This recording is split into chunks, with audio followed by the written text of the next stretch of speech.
जानते हैं गन्ना जो है ये लंबी अवधि का फसल होता है और करीब 10 से 12 मंथ इस क्रॉप को लगता है मैच्योर होने में।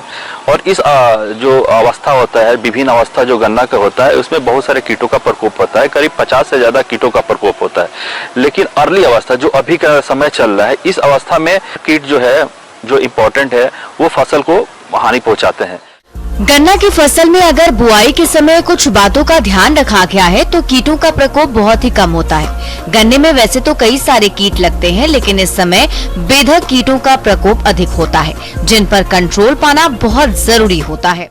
और करीब 15 से 20% के लगभग में ये क्रॉप को लॉस पहुंचाते हैं। जो अर्ली स्टेज में जो लगते हैं उसमें से जो बोरर्स होते हैं, अर्ली सूट बोरर और root borer. Early shoot borer और रूट बोरर जो है फरवरी से लेके ये जून तक अवस्था तक ये फसल को क्षति पहुंचाता है। और सबसे पीक अवस्था जो होता है जो अप्रैल का मंथ जो होता है, इसमें सबसे ज्यादा पीक अवस्था होता है। अंकुर और जड़ भेदक कीट का प्रकोप मार्च से जून माह तक रहता है। इसका प्रकोप होने पर पौधों के बीच की गोव सूख जाती है और इसे खींचने पर आसानी से खिंच जाता है और इस गोव को सूंघने पर सिरके या शराब जैसी गंध आती है। क्या करना है किसान भाइयों, जो इसका डेड हार्ट है, जो कि प्लांट इन्फेस्टेड प्लांट को जड़ से निकाल दीजिए, means removal of infested plant. क्योंकि जो जानते ही हैं कि फरवरी से लेकर जून तक इसका जो टिलरिंग होते रहता है, तो आप अगर इन्फेस्टेड प्लांट को काट के हटा दें और उसको डिस्ट्रॉय कर देंगे तो आपका इसमें फसल का जो पॉपुलेशन पे असर नहीं करता है, क्योंकि ये टिलरिंग हमेशा होते रहता है। उसके बाद आपको क्या करना है कि अभी के टाइम में थोड़ा लाइट अर्थिंग आप कर रहे हैं, तो उस समय पिप्रोनिल का अगर जो 33 केजी प्रति हेक्टेयर के दर से अप्लाई करना है, ग्रेनुल और 1.5 से 2 केजी जो है लिक्विड, दोनों फॉर्म में आता है, तो कोई भी फॉर्म जो है आप इसको इस्तेमाल कर सकते हैं। और लाइट अर्थिंग करके उसके बाद आप पानी उसको इरिगेट कर दें इस्तेमाल करने के बाद। ग्रेनुल, क्योंकि ग्रेनुल आप इस्तेमाल करेंगे तो उसके बाद इरिगेशन देना जरूरी होता है। किसान भाइयों, ये कीट फसल पर नमी की कमी में अधिक आता है, इसलिए उन बातों पर गौर करने की अधिक जरूरत है जिन कारणों से इन बेधक कीटों का प्रकोप होता है। अगर बचाव उपायों को अपना लेते हैं तो इन कीटों से आपकी फसल बच सकती है। ये जो है जो मॉइस्चर लेस सॉइल जो होते हैं, जहाँ पे मॉइस्चर की कमी होता है और किसान भाई जो है इरिगेशन नहीं देते हैं, तो उस फसल में उस आपका प्लॉट में इसका प्रकोप ज्यादा होता है। तो इसके लिए सबसे पहला है कि फरवरी से लेके जून तक जो है 4 से 5 इरिगेशन आप दें।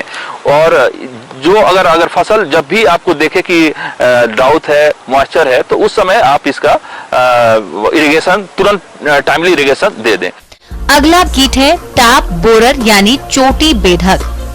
इसका प्रकोप मार्च से नवंबर तक बना रहता है। इस कीट की मादा सफेद रंग की होती है और ये पौधे की दूसरी या तीसरी पत्ती पर बैठी होती है और अंडे देती है और इन अंडों से 6 से 7 दिन में लार्वा निकल जाते हैं। ये लार्वा बहुत तेजी से नुकसान पहुंचाते हैं। ये दूसरी या तीसरी पत्ती के बीच में प्रवेश कर जाते हैं, जिससे पत्ती पर एक लाल रंग की धारा बन जाती है। टॉप बोरर जो होता है वो दोनों अवस्था में आपको मिलता है। क्रॉप के गन्ना के अर्ली स्टेज में भी मिलता है और लेटर स्टेज में, मतलब कि केन फॉर्मेशन के पहले और केन फॉर्मेशन के बाद भी ये शीर्ष छिद्रक का प्रकोप होता है। शीर्ष छिद्रक कीट का 5 ब्रूड होता है और 5 ब्रूड जो है फसल को क्षति पहुंचाते हैं। अभी जो सेकेंड ब्रूड चल रहा है, तो इसमें इसका सिम्टम क्या होता है, जब भी आप लीफ पे देखेंगे तो लीफ पे ये जो इंसेक्ट इसका होता है, अंडा जो है लीफ पे देता है और वहां से जो पिल्लू जो होता है, मिड रिब जो बीच के मध्य सिरा होता है, वहां से वो इंटर करके अपर भाग में पहुंच जाता है। तो मिड सिरा से जो मध्य सिरा से इंटर करता है, तो वहां पे एक टेढ़ा मेरा लाइन बन जाता है और एक रेड रंग का लाइन बन जाता है और वो अपर भाग पे जाके उसको खाता है, जिसके कारण डेड हार्ट बन जाता है और ये बाद में चल के जो है ये बंची टॉप आ जाता है, साइड से ब्रांचिंग होने लगता है। तो इसको भी आप जून तक आप इन्फेस्टेड प्लांट को हटाते रहें। और जो अर्थिंग ऑफ का टाइम जो होता है, 1 जून में आप मिट्टी चढ़ाते हैं और उसी समय जो है आप कोराजेन जो है या क्लोरोएंट्रानिलीप्रोल इसका केमिकल नेम है, उसको जो इस्तेमाल करें 375 ml प्रति हेक्टेयर के दर से आप इसको ड्रेंचिंग कर दें और ड्रेंचिंग करने के बाद आप हल्का इरिगेशन कर दें।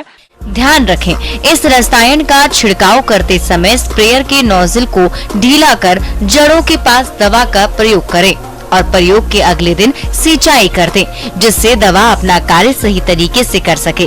किसान भाइयों, ये जरूरी नहीं कि आप इन सभी बेधक कीटों को कंट्रोल करने के लिए रसायनों का ही प्रयोग करें। बहुत सारे ऐसे भी तरीके हैं जिससे अपनाकर इन कीटों का बिना रसायनों के कंट्रोल कर सकते हैं। इसके साथ जो प्रासाइड कार्ड जो होता है, ट्राइको कार्ड जो होता है, ट्राइकोगामा जिपोनिकम जो कार्ड होता है, तो उसका जो है इस्तेमाल करें। किसान भाइयों, ये ट्राइको कार्ड है, हम लोग खुद इसको बनाते हैं और ये बहुत ही कारगर है। इसको 15 दिन के अंतराल पे आप इसको फसल पे 4 से 5 जो है रिलीज करें, तो इसको आपात को कमी कर सकते हैं। तो उसके बाद फेरोमोन ट्रैप आता है, सबसे इंपॉर्टेंट है फेरोमोन ट्रैप आता है, वो मास टेपिंग में बड़ा हेल्प करता है। तो फेरोमोन ट्रैप जो होता है सूट बोरर और टॉप बोरर दोनों के लिए आता है, और ये 20 से 25 जो फेरोमोन ट्रैप होता है वो प्रति हेक्टेयर आप खेतों में आप लगाए, जिसके से वो मास टेपिंग करते हैं, इंसेक्ट को वो मास ट्रैप कर लेते हैं। तो इस तरह से आप अपने फसल को आप बचा सकते हैं।